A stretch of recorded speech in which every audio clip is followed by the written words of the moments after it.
रात का वक्त था। बावर्ची खाने की रोशनी मध्यम थी और सुंग के सामने खड़ा होकर मैं बर्तन धो रहा था। दिल में एक अजीब सी बेचैनी थी, जैसे कोई बात अधूरी रह गई हो। आंटी बावर्ची खाने में दाखिल हुई। उनकी आवाज नरम और मेहरबान थी जब उन्होंने कहा, बेटा, जरा साइड हो जाओ ना।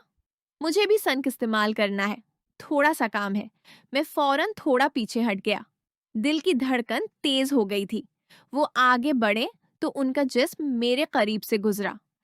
एक लम्हे के लिए की हल्की सी छांव मुझ पर पड़ी। एन की मौजूदगी इतनी करीब थी कि हवा में उनकी हल्की सी खुशबू फैल गई। वो खुशबू जो हमेशा सुकून देती थी, मगर आज उसमें कुछ और भी था। एक अजीब सी कशिश। जब वो संक के सामने खड़ी हुए तो उनकी नजर एक लम्हे के लिए मुझ पर ठहरी। उनकी आंखों में एक हल्की सी मुस्कुराहट थी, न बहुत वाज़ेह, न छपी हुई, बस एक ऐसी मुस्कुराहट जो दिल को छू जाती है। मैंने महसूस किया कि मेरा चेहरा रहा है। दिल की धड़कन अब और तेज हो गई थी। वो काम खत्म करके वापस मुड़े। इस बार वो थोड़ी आहिस्ता चले, जैसे जानबूझकर।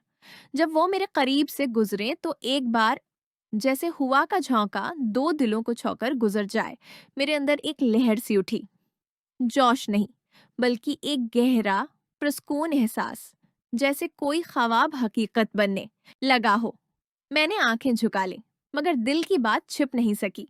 आंटी ने पीछे मुड़कर देखा। उनकी आंखों में वही मुस्कुराहट थी, मगर अब इसमें कुछ और था। एक खामोश बात, एक न कही हुई बात। उन्होंने आहिस्ता से कहा, शुक्रिया बेटा, तुमने रास्ता दे दिया। उनकी आवाज में एक मिठास थी जो कानों में गूंजती रही। वो आगे बढ़ गए, मगर वो लम्हा मेरे दिल में रह गया। मैं वहीं खड़ा रहा।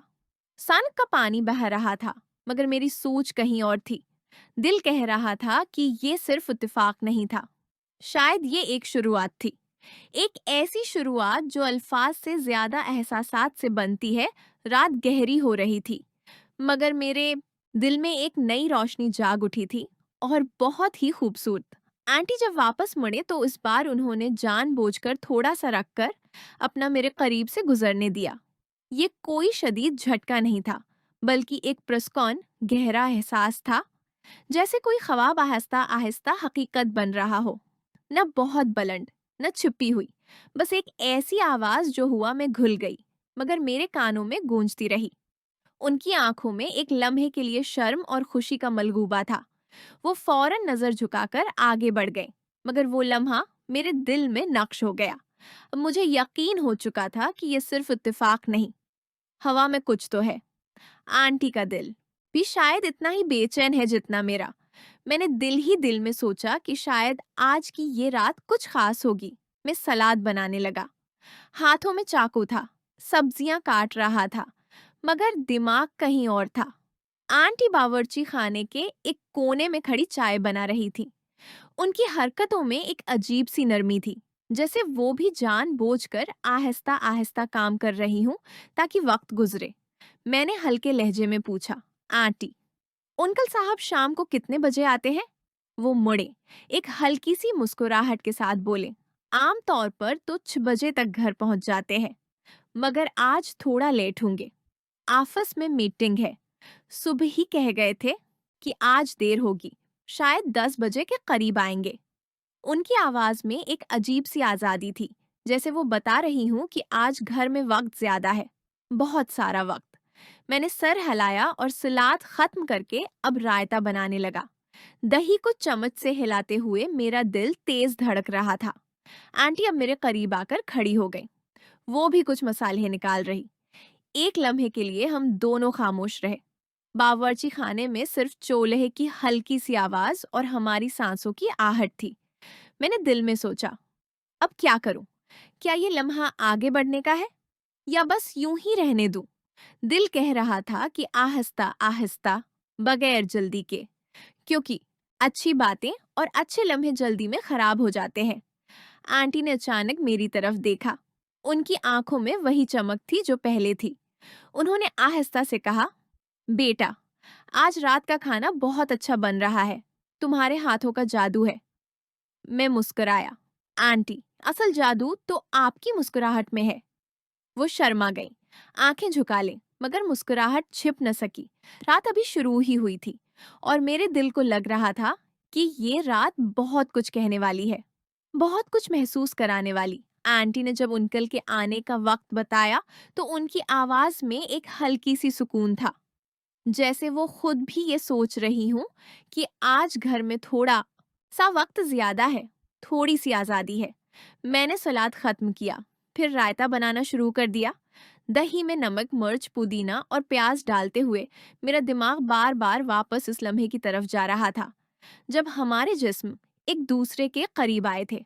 दिल की धड़कन अब भी तेज थी, मगर अब एक अजीब सी खुशी भी मिल रही थी। रायता भी तैयार हो गया। बावर्ची खाना अब खुशबुओं से भर गया था, ताजा सब्जियों की, दही की और आंटी के हाथों की महक। मैंने हाथ धोए, तौलिया लिया और आंटी की तरफ मुड़ा। आंटी जी, और कोई काम है? बताएं ना, मैं कर लूं। आंटी ने चौल्हे की तरफ देखा, फिर मुस्कुराकर बोले, नहीं बेटा, बहुत हो गया है। अब तुम आराम करो। यहाँ गर्मी भी बहुत है, तुम बाहर बैठ जाओ। मैंने सर हिलाया, मगर दिल मानने को तैयार न था। एक मौका और चाहिए था, बस थोड़ा सा और वक्त।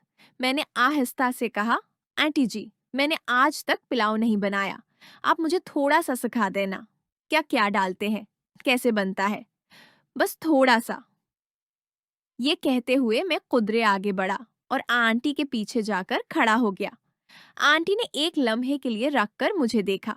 उनकी आंखों में वही नरम मुस्कुराहट थी जो दिल को छू जाती है।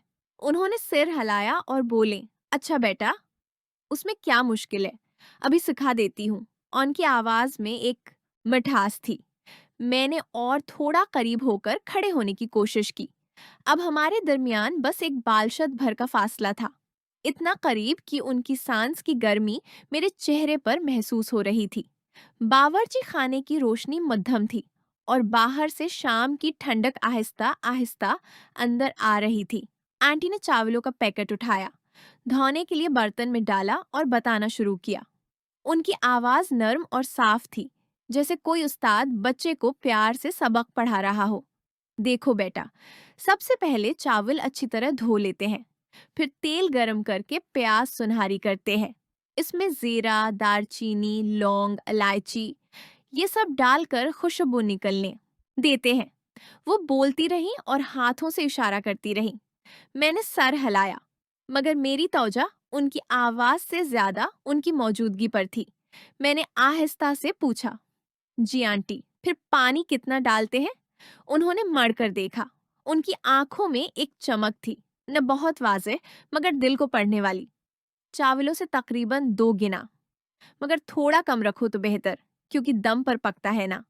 वो ये कहते हुए थोड़ा पीछे हटे। अब देखो, जब पानी उबलने लगे तो आहिस्ता आहिस्ता चम्मच से हिलाते रहो। मैंने उनके साथ मिलकर देखा। हम दोनों के हाथ करीब थे। उनकी अंगुलियां मेरे हाथ के किनारे से छू गए। न जानबूझ कर, न इत्तेफाक से, बस एक कुदरती सा दिल की धड़कन अब और तेज हो गई थी। आंटी ने आहिस्ता से कहा, बेटा, तुम सीखते अच्छे हो, जल्दी सीख लोगे। मैं मुस्कुराया।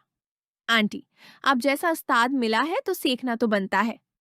वो हंस पड़े, एक नर्म, दिल को छूने वाली हंसी। बावर्ची खाने में अब खुशबू और दोनों थी, मगर सबसे ज्यादा तो हमारे दरमियान का ये फासला था, जो अब तकरीबन खत्म हो चुका था। रात अभी बाकी थी और लम्हे अब भी बहुत थे। आंटी ने पुलाव की तरकीब बताते हुए आखिरी बात कही, फिर जब पानी तकरीबन खशक हो जाए तो आहिस्ता आहिस्ता दम लगा देते हैं। उसमें मजा आ जाता है।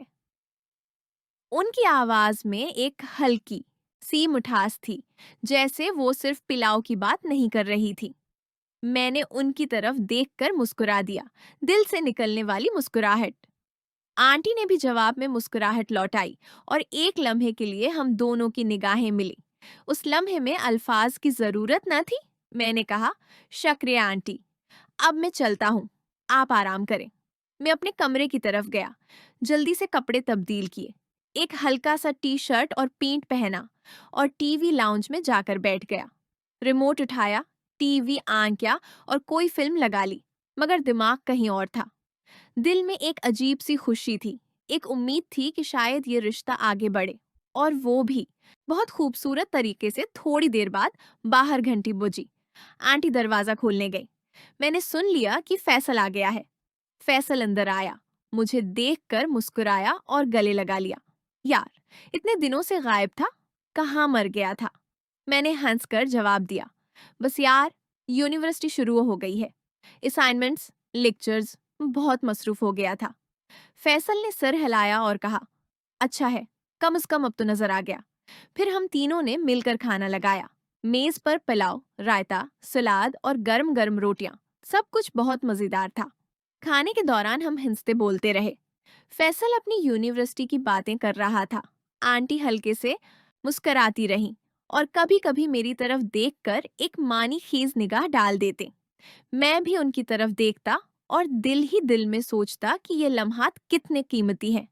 खाना खत्म हुआ तो मैंने अलविदा कहा। आंटी ने दरवाजे तक छोड़ने आए। उन्होंने आहिस्ता से कहा, बेटा, जल्दी आना, घर में तुम्हारी कमी महसूस होती है। मैंने मुस्कुराकर सर हिलाया और घर की तरफ चल पड़ा। रात गहरी हो चुकी थी। घर पहुंचकर मैं अपने कमरे में लेट गया। दिल में एक अजीब सी खुशी थी। सोच रहा था कि शायद अब एक नया रिश्ता शुरू हो रहा है। एक ऐसा रिश्ता जो एहतराम, मोहब्बत और किरबत से भरा हो। मैंने सोचा कि आहिस्ता आहिस्ता, बगैर जल्दी के, सब कुछ खूबसूरत होगा। दिल में एक सुकून था, एक उम्मीद थी। कुछ दिन यूं ही गुजरते गए। दिन में यूनिवर्सिटी, शाम को घर और रात को फोन पर हना से बातें। हना की आवाज सुनकर दिल खुश हो जाता था। वो बहुत प्यारी थी। हंसती थी तो लगता था आसमान में सितारे झलमला रहे हों। हमारी बातें घंटों चलती, कभी पढ़ाई की, कभी ख्वाबों की, कभी छोटी छोटी बातों की। एक शाम हना ने फोन पर कहा, उस्मान, तुम्हारी आवाज सुनकर बहुत अच्छा लगता है। तुम कब मिलोगे? मैंने मुस्कुराकर जवाब दिया, जल्दी ही, बस थोड़ा इंतजार करो। दिल में सोच रहा था कि जिंदगी में अब दो अहम लोग हैं। एक तरफ हना की मासूमियत और प्यार, दूसरी तरफ आंटी की गर्मजोशी और कर्बत। दोनों अलग अलग, मगर दोनों ही दिल को सुकून दे रही थी। मैंने फैसला किया कि सब कुछ एहतियात से, एहतराम से आगे बढ़ाऊंगा, क्योंकि अच्छे रिश्ते वक्त और मोहब्बत से बनते हैं, जल्दी से नहीं। रात गहरी हो रही थी। मैंने फोन बंद किया, आंखें बंद की और सोचा, कल क्या होगा?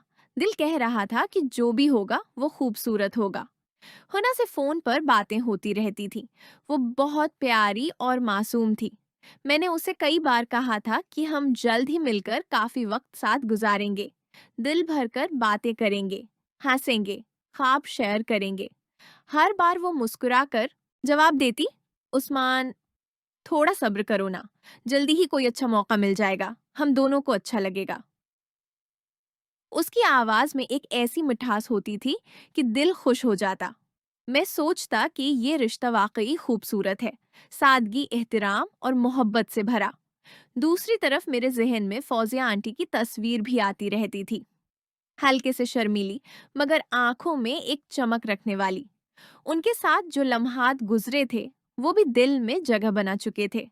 मैं सोचता कि शायद उनके साथ भी बात आगे बढ़ सकती है, एहतियात से, एहतराम से और सबसे बढ़कर दोनों की मर्जी से।